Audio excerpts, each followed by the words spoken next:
John Leguizamo had to let everyone in Hollywood know that he is still woke AF by announcing that no one should vote for white people in the upcoming Emmy Awards.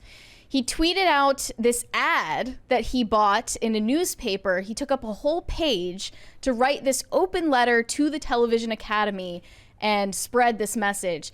In a tweet, he said, "I know everyone is exhausted about inclusion, but not us who are not included. So that's why I took this ad out in the New York Times. White people are only 58.9% of the population, but overrepresented in top positions across the board. They are the decision makers in tech, banking, corporations, medicine, and streamers and Hollywood. America is better when it's inclusive. It is more profitable. It is more creative. Let's not give up. I'm still woke. Are you?"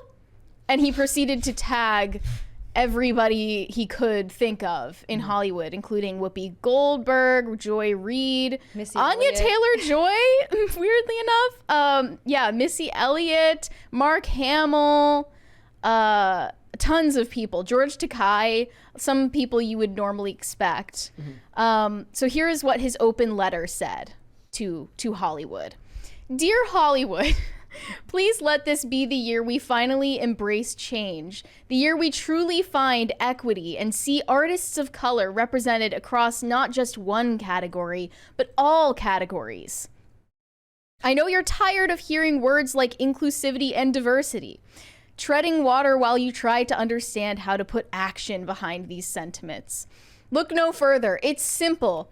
There are hundreds of prolific non-white artists who deserve to be considered for awards this year, not because they are simply Black, brown, indigenous, or Asian, but because they are truly great, exceptional artists who have achieved that greatness with a foot on their neck for far too long.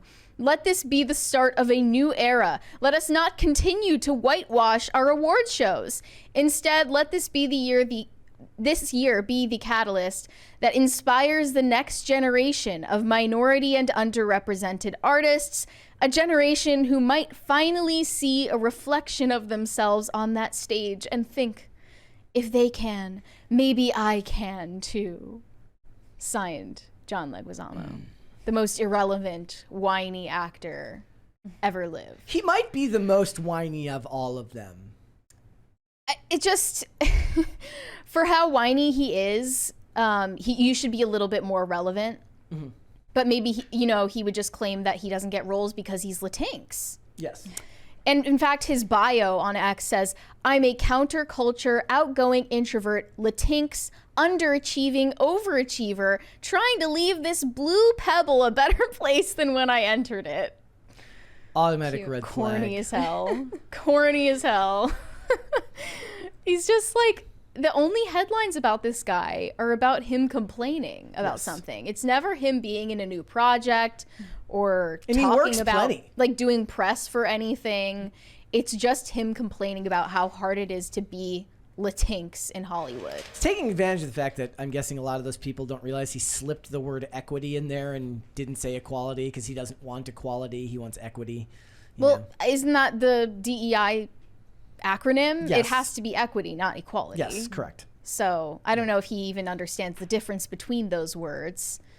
I No, know. that's the opposite. I think he does. I think somebody this invested in identity politics knows very much the difference between the words equality and equity and uses them for that exact purpose. It's confirmed that Latinos are underrepresented as actors, at least, right? Yes. But he's trying to make this a whole collective thing about all minorities ever being underrepresented. Asians and Latinos, definitely, more so than African Americans. And he also feels that Latinx actors can't play good guys. Which is not true, of course. He played a villain in Violent Night, and we actually didn't mind his performance at all. No, he's great in that. No problem with that. That conversation came up a lot when Blue Beetle was getting made, when the people involved with Blue Beetle were talking about, good guys versus bad guys. No one cared about Blue Beetle and no one watched it. Well, that's the thing. It made $25 million in its opening weekend, and the movie still had a pretty big budget. We'll talk when you make money, Yeah. This is just no one cares about award shows anyway, right? Correct. Except for the whiny actors. They also said like he's said in the past, he's talked about how he's turned down all sorts of big roles that went to somebody else that became famous. So like, what is it? Did you not get the roles you wanted, or did you turn down big roles? Mm-hmm. Right? I feel like he's been a side character in a lot of famous movies. He is. I mean, that's kind of what he's like. So one of the things that at least newer faces, like I know him from The Pest, but people would know him from or Super Mario Brothers back in the 80s and 90s. But like he's in the John Wick franchise as Aurelio, but like he's not a main character. He's just somebody who shows up in the movies, and he's great, and that's awesome. But look, the problem is when you have these types of complaints. First of all, they say in the article he points out to let me pull it back up here so I can. What I'm saying though is he has had success. Yes, no, he is. He's an extremely successful. Yeah. Thank you. He says representation across not just one but all categories. Problem is when you get to that, then it's not just about being nominated, it's about winning. So if nobody wins the award that they think, then they'll complain that they didn't win the award. There's no winning when you acquiesce to things like this because they will always ask for more. Right. America Ferrera got a ton of critical praise for Barbie, even though her character was awful in Barbie. Well, because the speech in it was the worst part of the movie. They saddled her with the worst part of the movie. Yeah. Unfortunately. He also tagged Shaq. What? I feel like when you say this, like, use your actions instead of your words, because now if someone who's underrepresented does win the Emmy, it just looks like a pity award. That's what he wants, actually. I think that he genuinely wants pity awards and pity attention. Participation awards. Like, any feedback is fine for him. He's just somebody who likes crying and complaining. Like, I don't know. It's just you're being childish. What's funny is I was talking with somebody about this recently about these types of policies are extremely prevalent in Hollywood because there is no actual merit-based. I mean, outside of box office, right? Like when you deliver a performance.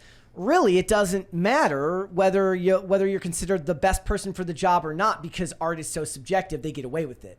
It doesn't matter. That's why Nepo babies are such a big thing, right? How do you really justify or gauge how successful someone was at their job, especially in these secondary roles? Like a movie can fail, but if you're not the star of the movie, like the brunt of the failure isn't on whoever's second or third or fourth down the call list. So there's a lot of room there for, murky casting ideas because it doesn't really have a set idea of who the best person is for the job.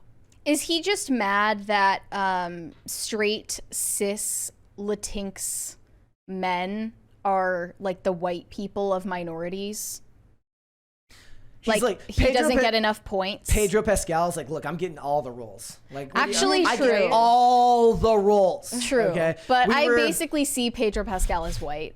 We were we're watching The Mental. Olivia had never seen The Mentalist, and he just shows up in season 6. This is back in 2015. I agree with EVS. Yeah. He was just saying on Friday that like Pedro Pascal is the most strangely overbooked and overhyped person in Hollywood right now. It's so weird. Not the most, but up there. Yeah, I don't get it. He's just don't get the appeal. They're like somebody's like, don't know who to cast. Put Pedro Pascal in it. It's fine. Yeah. What was it? He's unproblematic. Yeah. I don't know. Maybe it'll die out though. John Leguizamo should just, go into Spanish soap operas. He would get a ton of roles. Yes. Well, I mean, it's the idea that he wants the leading roles. Look, he's too old to get a lot of the leading roles that I think he would want right now, right? Maybe that's why he's complaining. It's just a him problem. It is. He tries to act like it's us. He's like, we've been oppressed. It's like, no, you have foot actually on had our great necks. success. Foot on our necks is crazy language. Yeah. Honestly. Oh, I like this one. Somebody says, let's add people with disabilities on this list, please. Another reason why you can't do stuff like this. You can't ever woke hard enough. Never enough. I mean, I wasn't going to say anything, but I'm feeling a little underrepresented. One person commented, "You're hardly oppressed, John. For starters, you have 10,000% more wealth than me, and I'm pretty sure you couldn't do my job. If there are more white people on board, it's because the country was founded by the English and they built it. They started the companies." And increasingly, that's not even the case because of corporate DEI. not just Hollywood DEI. And if you want some a white pill in this, is most of the comments, at least on his Twitter post, are criticizing him for saying Racist L. Yeah, look, people are looking for meritocracy when it comes to this. A lot of people point out this. Look, no, Denzel's not complaining. Denzel's getting the roles he wants because Denzel is good at his job. Yeah. And when he's put in a movie, no one questions whether he earned it. It is telling, however, that he said, "I know you're all tired of hearing diversity and equity." Mm-hmm. Like, he knows that Hollywood is kind of inching further and further away from that type of language because it became cringe in the public square. Like, people don't like hearing about DEI anymore, and DEI became a buzzword like woke, and they don't want to associate with it anymore. It's not cool anymore to be woke. And he's like challenging all of these people to proudly wear that label who are kind of getting secondhand embarrassment. So that might be actually a positive sign if John Leguizamo is like the nerd in the corner still talking about how woke he is. Look, and nobody wants to associate with him. Even Pedro Pascal has a reason to be annoyed by stuff like this because he was already getting popular before any of this stuff started. So he's like, look, I'm fine. I did it before current year. Yes. Yeah. I mean, he was getting a lot of those roles in 2015 and earlier, right? So honestly, I wasn't aware of him until The Last of Us. I mean, that's just because it's bigger. He's bigger now, but he had to work hard when he was first starting out to do it without those types of crutches put on the performance. So anyone who actually got there and is actually talented should be the ones that are annoyed with these things. Do you think that this is a sign that Hollywood is kind of moving away from wokeness? No. I look. Okay, so here's something interesting for you guys. Bad Boys for Life. Oh, I'm sorry. Bad Boys Ride or Die. For Life was number 3.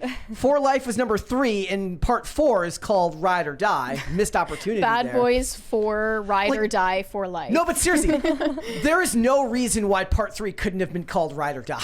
No. Literally no reason whatsoever. They just didn't expect it to make it to 4. Right. So it made, worldwide, it made over $100 million at the box office this weekend. Everyone that is sensitive to current year Hollywood that I've talked to said the movie was a lot of fun. And even Tom from Midnight's Edge was saying it's actually got a very pro-family message and that the people, the 2A people, Second Amendment people will love this movie and stuff like that. So that's a movie without... it's got 2 big name actors. Guess what? They are minorities. It's Will Smith and Martin Lawrence. But Will Smith and Martin Lawrence are Will Smith and Martin Lawrence, who are big names in Hollywood. And it looks like a lot of people are enjoying it because it's a movie without a message. People just want to go. Like I saw I think the article on Breitbart said like normal people movie. It says Bad Boys overperforms at the box office because that's what people are looking for. It's like, have you tried being normal? Yeah. Well, there's the Zach from Comics Matter used to make the joke. He says SJWs don't human very well. And that's kind of like being normal was always an option. Yeah. Maybe they're finally realizing that. Well, it's like, do I go to this crappy movie or do I go to this woke crappy movie? Yeah. But last week, you guys talked about that thread of celebrities who people say, like, I can't watch this person on screen anymore because their political opinions are so outspoken and so obnoxious. And like Mark Ruffalo was the first on the list. Yeah. And it included right and left wing. Yeah, Jim Caviezel was on there as well. John Leguizamo will always be on that list. Yes. Oh, he was mad. The sad thing is, if this might even speak to his problem here, is like, I don't think I even mentioned him because he wasn't as relevant as the other names. He's not. So he's shooting himself in the foot even more. Yeah. I think this is just a massive cope for being as irrelevant as he's become. I'm definitely going to probably go and see Bad Boys for Life. Ride or Die this week. Because here's something interesting. In the first 2 Bad Boy movies, Martin Lawrence gets top billing, not Will Smith, because Martin Lawrence was the bigger deal. Really? At that time.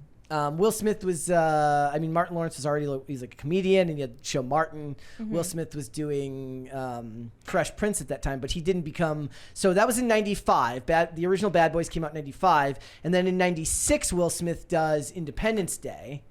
In 97, he does Men in Black. I could be getting these years off by like a year on either side. So there's like Bad Boys, Independence Day, Wild Wild West, Men in Black, and and then so on and so forth. So he became a bigger name. So by the time, like the first 2 movies, Martin Lawrence got top billing, and then third, and then the fourth one, Will Smith gets it. So Do you think it's going to get Oscar noms? No. So he'll get that invite back? Nor should it. You said you saw people saying, like, I'm not going to see this because of Slapgate. Yeah, that's a terminally online take. The average person would... I got memory hold a long time ago. Nobody remembers this happening. Nor I would actually call into question whether anybody actually cares that much that one dude slapped another dude at an award show. It should happen more often. Together. That would be wild. See, Make it an annual The thing. best thing that they could do is Will Smith and Chris Rock do a movie together. That'll Yes. put it to bed. Yeah. Chris Rock makes him get top billing, so Chris Give him Rock a- has to get top billing in the movie because he's got all the leverage. Because he Yeah. won't do the movie with Will unless... See, this thing is, Will Smith made that show about slavery that came out on Apple was a TV. movie, though. It was a movie? Yeah. Bad Boys should have been his very first film after Slapgate.